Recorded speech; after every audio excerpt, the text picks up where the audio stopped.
I'll never forget the feeling of shock that washed over me that fateful evening. It was a typical Tuesday, and after finishing my shift at the computer repair shop, I decided to check my university fund. Not my checking account, not my savings account. This was a special fund meticulously built up by my grandparents over the years, with the sole purpose of covering my tuition. A significant amount, $80,000 enough, for me to pursue my dream of becoming a software developer without worrying about the financial burden.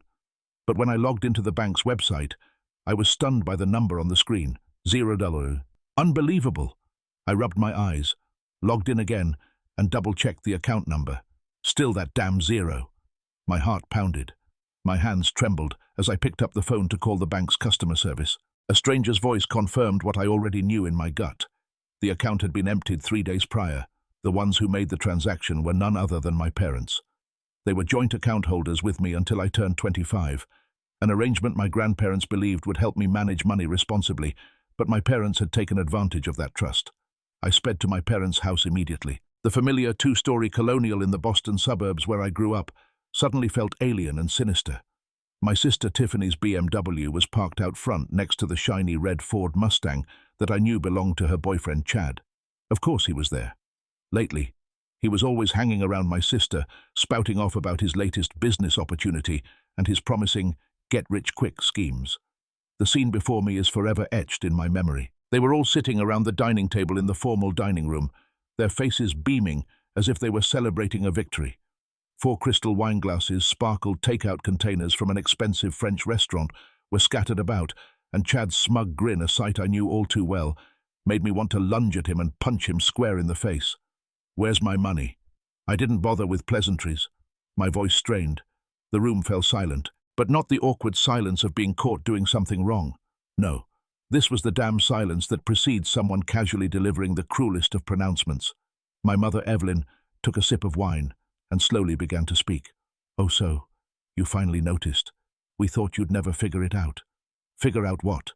"Figure out that you stole $80,000 from me." I tried to remain calm, but my hands were clenched so tight my knuckles were white. "Don't exaggerate, Nathaniel." My sister Tiffany scoffed. "The money was used for something more useful." And just like that, I knew. Where the damn money had gone, I glanced at the papers scattered on the table. Business plans, investment documents all bearing the name of Chad's company. A company that I knew all too well was a thinly veiled multi-level marketing scam, promising huge profits overnight. "You gave my money to him." My throat tightened, feeling like someone had punched me hard in the gut. "Chad has a real vision for success." My father, Richard, chimed in, proudly putting his arm around Chad. "His business plan is very viable, and he just needed a little capital to get started, unlike some people who only know how to dream about becoming a programmer." I couldn't believe what I was hearing. That was my college fund, the money my grandparents left me for school. "You took my money and gave it to him. Wasting money on a good-for-nothing like you." My mother sneered. "How long have you been talking about learning to code?" 2 years, and what do you have to show for it? A dead-end job, and some useless online courses. At least Chad has a future." My father chuckled, raising his glass of wine. "He's going places." "What about you? Sitting in your room all day typing away at a keyboard?" Tiffany joined in, her voice dripping with mockery. "That's right, Nathaniel. You're a failure. Chad's going to use this money to do amazing things. A year from now, this will be the smartest decision Mom and Dad ever made." I looked at Chad. He was trying to hide a smug grin behind his expensive glass of Bordeaux. This guy had never held a steady job, jumping from one get-rich-quick scheme to another, driving a car he couldn't afford, and wearing fake Rolex watches, and they chose him over me. "You're all going to regret this," I said softly, not as a threat but as a statement of fact. "Oh, really? What are you going to do to us?" Chad finally spoke, his voice full of challenge. "Sue your own parents. Go ahead. The money's already invested, it's gone. We're doing this to teach you a lesson. We're doing this for your own good," my mother added, her tone filled with disdain. "Maybe this will be the kick in the pants. You need to face reality. Stop chasing those stupid dreams and do something meaningful with your life." I looked at each face, my mother's contempt, my father's dismissal, my sister's mockery, and Chad's arrogance. Something inside me snapped. The last thread of family loyalty had just been severed. Without another word, I turned and walked away. I could hear their mocking laughter echoing behind me, no doubt congratulating themselves on having taught me a lesson. They probably assumed I would break down, beg, or throw a tantrum, But they were wrong. That's not who I am. I got in my car and drove straight to my apartment. On the way, I made 2 phone calls. The first was to quit my job at the computer repair shop. I needed a job with more flexible hours for what was coming. The second was to enroll in a full-time coding bootcamp that I had been researching for a long time. The very bootcamp I was planning to pay for with my university fund. They thought taking my money would break me. They didn't know they had just created a monster. I had already taught myself the basics of programming through free online resources. Now I had nothing to lose, and a whole world to prove wrong. This wouldn't be a story about dramatic confrontations or expensive legal battles. I wouldn't waste my energy trying to claw back the money I had lost.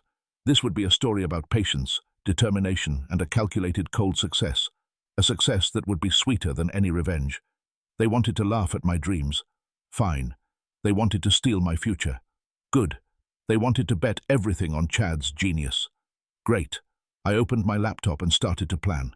I would show them exactly what they wanted, a live performance to witness their golden boy's spectacular success. And when it all came crashing down, I would make sure they remembered every laugh, every sneer, every single moment of this night. Time to get to work. 2 years have passed since that fateful night. 2 long years, but also years that flew by in the blink of an eye. I left that house full of lies with a broken heart and a bleak future. But I didn't let myself be defeated.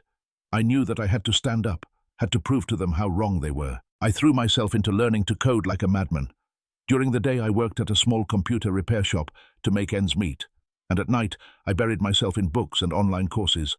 I enrolled in an intensive 3-month coding bootcamp where I learned from top experts and worked on real-world projects. It was the hardest time of my life, but I never gave up. Every line of code I wrote, every problem I solved was a brick I laid on the path to my success. After graduating from the bootcamp, I was lucky enough to get a job at a promising tech startup in Boston. This job not only gave me a steady income, but also gave me the opportunity to learn and develop my skills. I worked hard, never afraid of difficulties or hardships. I was always the first to arrive and the last to leave the office. I was willing to take on any task assigned to me, no matter how small. I knew that this was my chance to prove myself, to show the world that I was not a good-for-nothing, like they had said. Gradually, I began to achieve my first successes. I was assigned more important projects, and I earned the trust and respect of my colleagues and superiors. I also started to earn more money enough to support myself and save for the future. In the past 2 years, I had kept silent with my family. Not a single call, not a single text, not a single inquiry. I had blocked their phone numbers, unfollowed them on social media, and stayed away from anyone we had in common. I wanted to completely cut off all contact with them, so they could no longer hurt me, but I knew that they hadn't forgotten about me. Occasionally I would hear news about them through old friends or distant relatives. I knew that Chad was still pursuing his get-rich-quick schemes, from opening a gym to starting a company selling dietary supplements. I knew that my parents were still living in that house, still driving their fancy BMW, and still attending those extravagant parties. And I knew that Tiffany was still with Chad, believing in his empty promises. I didn't care about their lives. I only focused on my life, my work, and my goals. I wanted to build a life, so great a life they couldn't even touch. And then one day I received news that I couldn't ignore. An old friend sent me a local newspaper article reporting on Chad's gym going bankrupt. I wasn't surprised. I had known for a long time that he didn't have any real business sense. He was just a con artist, taking advantage of other people's trust to profit for himself. But what caught my attention wasn't Chad's failure, but the following lines of news. The article said that to get the money to invest in the gym, Chad had mortgaged my parents' house, and now with the gym bankrupt, they were at risk of losing everything. I didn't feel any satisfaction, but I didn't feel any pity either.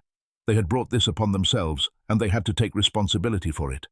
I had no intention of helping them, but I also didn't want to do anything to hurt them further.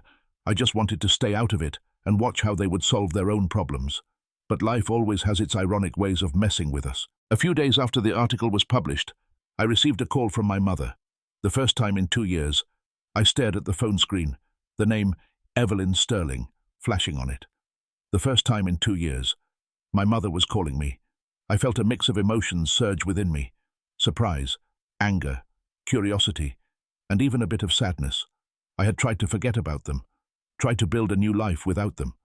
But it seemed like the past wasn't ready to let me go. I took a deep breath, trying to keep my voice as calm as possible. "Hello, Mom," I said. "Nathaniel. My mother's voice sounded shaky and weak, a far cry from her usual confident and proud tone. I have something to tell you. About what? I asked, trying not to reveal any emotion. About the house. My mother said, her voice trembling. Do you know what happened? I know Chad mortgaged the house to invest in his gym, I replied, and I also know the gym went bankrupt. That's right, my mother said, her voice almost a whisper. We're about to lose the house. The bank is proceeding with the foreclosure. I was silent for a moment, trying to process this information.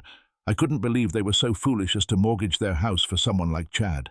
That house wasn't just a place for them to live, but also a place that held so many memories for our whole family. It was where I had grown up, where I had spent the best years of my childhood, and now they were at risk of losing it all because of their own greed and blindness. That's not my fault, I said, my voice cold. You made that decision yourself, and you have to take responsibility for it. But Nathaniel, you know we don't have any money. My mother said, her voice full of despair. We've lost everything. Chad took it all, and now we have nothing left. Then that's your problem, I replied. I can't help. But you're my son. My mother said, her voice pleading. You can't abandon your parents in their most difficult time, can you? I scoffed. Abandon? Do you remember 2 years ago how you abandoned me?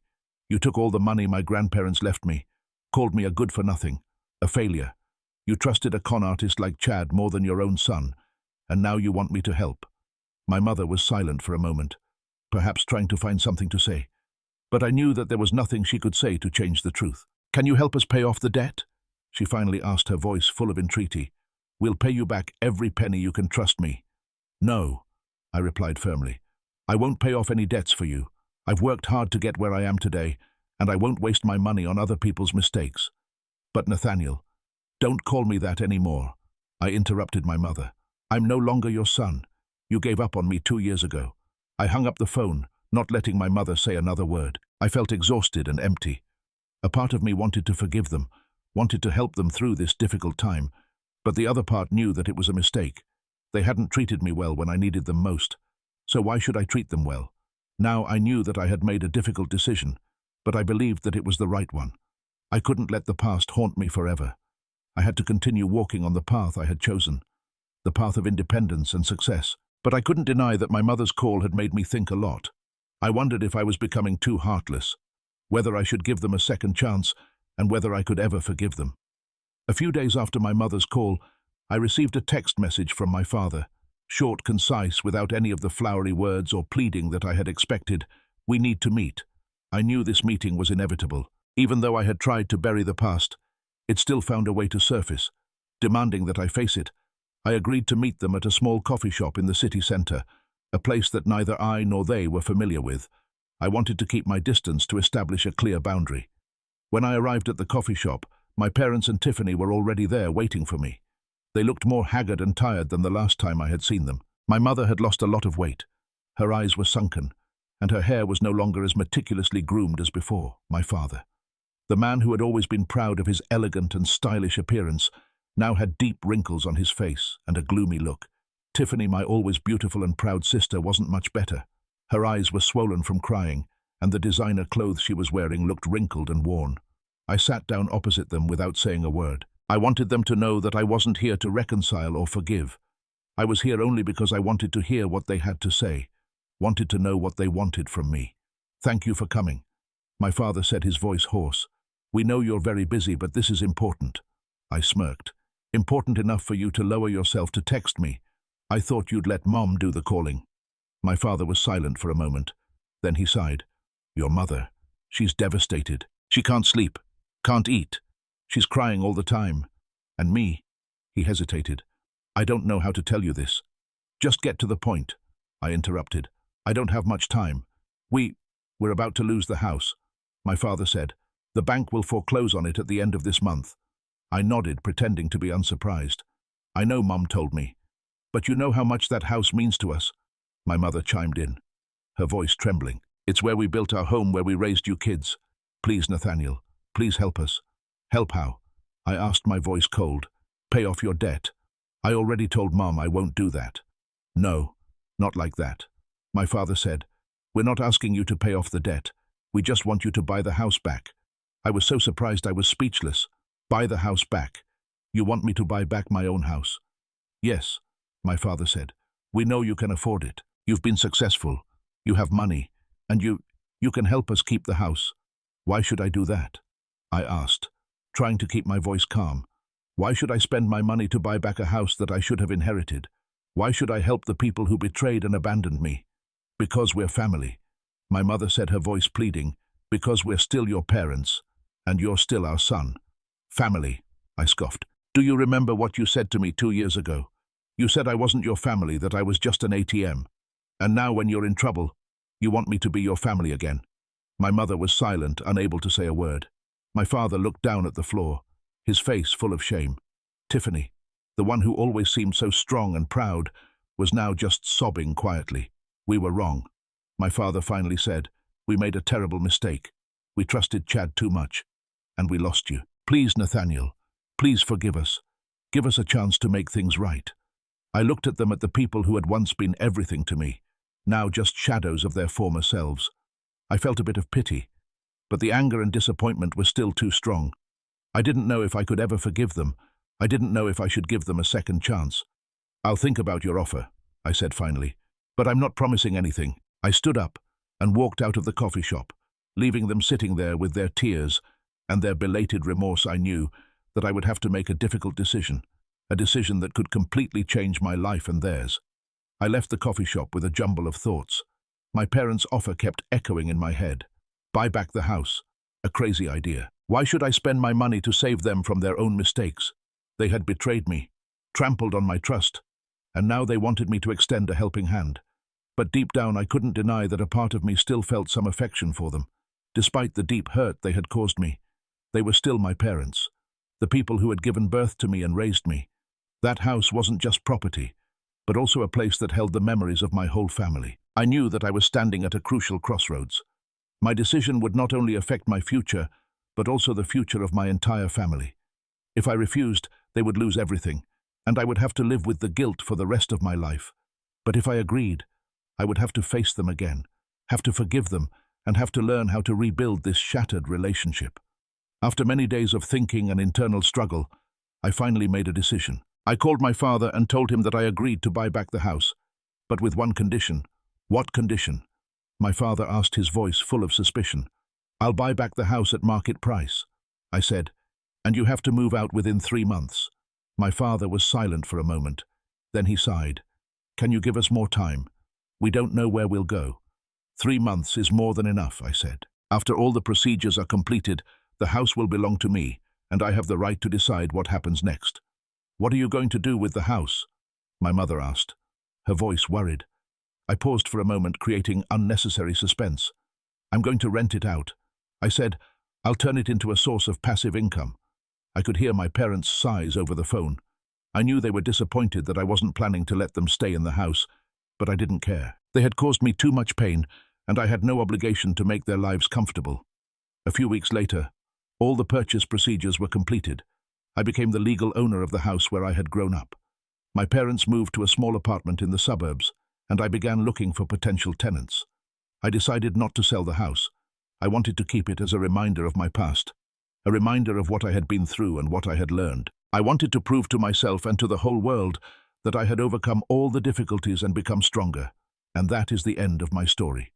A story about betrayal, forgiveness, and success. I lost my family, but I found myself. I learned that blood isn't always thicker than water, and sometimes we have to let go of the past to move forward. I hope my story will inspire those who are facing similar challenges. Never give up hope, never stop trying, and always believe that in the end, justice and success will be yours. And that's the end of my story. A story full of ups and downs, but ultimately with a happy ending. I hope you enjoyed this story and learned some meaningful lessons for yourselves. If you want to support me, don't forget to like, share, and subscribe to my channel. And if you have any questions or comments, please leave them in the comment section below. I'll try to answer them all. Thank you for watching, and I'll see you in the next video.